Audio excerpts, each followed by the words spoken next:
Today's Thursday, August 24th. I'm Terrence Friday with your digital brief. Let's take a look at your top stories. We begin with former President Donald Trump.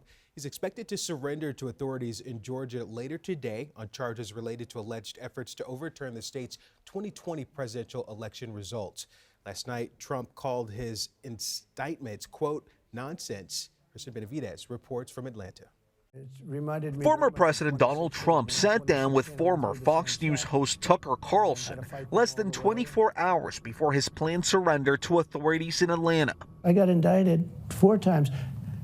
All trivia, nonsense. Trump is one of 19 people indicted on charges over alleged efforts to overturn Georgia's 2020 presidential election results. They're saying you don't have any right to challenge it. If you challenge an election, we're going to indict you and put you in jail. The 45-minute interview aired on X, formerly known as Twitter, at the same time as the first Republican presidential primary debate in Wisconsin. On stage in Milwaukee, the GOP field was split over the former president's indictments. The conduct is beneath the office of President of the United States. It is wrong. We have to end the weaponization of justice in this country. Here in Atlanta, security is on high alert for Trump's surrender later today.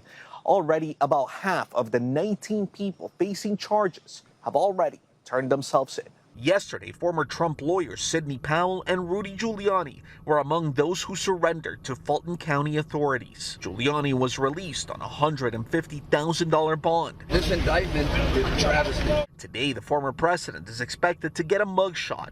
After he's booked, he will be released on a $200,000 bond. Christian Benavides, CBS News, Atlanta.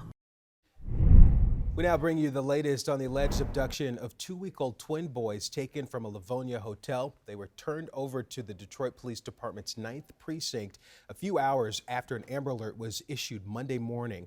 Abraham Summers spoke with the twins' grandmother, who believes that the break-in at her son's home could be connected to the alleged kidnapping. Well, the grandmother of both Montana and Matthew Bridges say they believe that attempted break-ins into the Bridges family home days prior to the alleged abduction is without a doubt connected. A day before the twins went missing, Yvette McDonald says more than one person tried to break into her son's home. What she didn't know is at the time, the mother of her grandchildren was seeking assistance from a mom's Facebook group online to help provide things like diapers, wipes, and other baby products for 2-week-old twins Montana and Matthew Bridges. Tonight, McDonald telling CBS News Detroit she believes the same people who got away after trying to rob her son are the same folks who walked away with her 2 grandchildren from the Quality Inn motel in Livonia. She says after a scary incident the day before, the family thought it would be best to stay in a motel on Sunday. He went to the motel just to get away. Just to get away for safety. However, McDonald says what the mother didn't know is the 2 women she reached out to for help in that online moms group could have been involved in the attempted break-in. And well, after speaking to the boy's grandmother, she has all the reason to believe both are connected. McDonald also saying the family received several text messages from the alleged kidnappers after the twins went missing. And while she did not reveal what they said, she believes it was an attempt to try and cover their tracks. We later found out that after an Amber Alert went out on Monday morning, shortly after, someone turned in the twins to DPD's 9th Precinct. And in the aftermath, 4 people in connection with the alleged kidnapping arrested on Tuesday. Now, Yvette McDonald, the grandmother of the 2 twin boys, say that of the 4 arrested, she's been told that the youngest is just 16 years old. Now, we're still waiting for confirmation on the information from police, as well as names and official charges in this case. But of course, we'll bring you that information as soon as we learn it right here on CBS News Detroit. I'm Ibrahim Samra for CBS News Detroit. And we now turn to the driver who hit and killed Vivian Carmody and injured her husband, the Eastern Market CEO, Dan Carmody. The driver is now facing homicide charges. Prosecutors say 28-year-old Jacob Moralak was behind the wheel Friday evening driving against traffic on East Lafayette Street when he jumped the curb and hit the couple. They say he was under the influence at the time of the crash. He was given a $250,000 bond, no 10%. If convicted, he faces up to 15 years in prison. Let's turn now to next weather meteorologist Kylie Miller for an update on that busy forecast. Well, the morning showers and storms are winding down, but later on this afternoon, lasting for the evening hours, we have another chance for some strong to severe storms. Today, we have a slight risk, again, in place for all of us here across southeastern Michigan.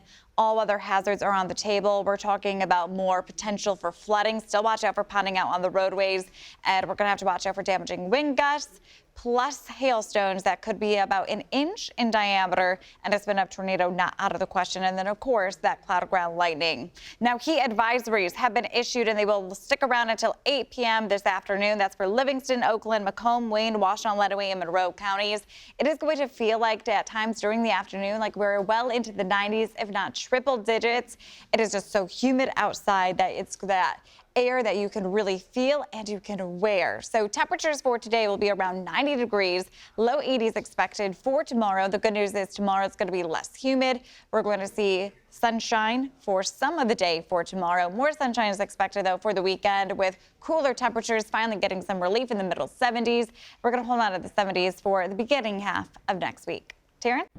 All right, thanks, Kylie. That's going to do it for today's Digital Brief. For the latest weather, news, and sports, we're covering it all for you here on CBS News Detroit, streaming live on the CBS News app and Pluto TV.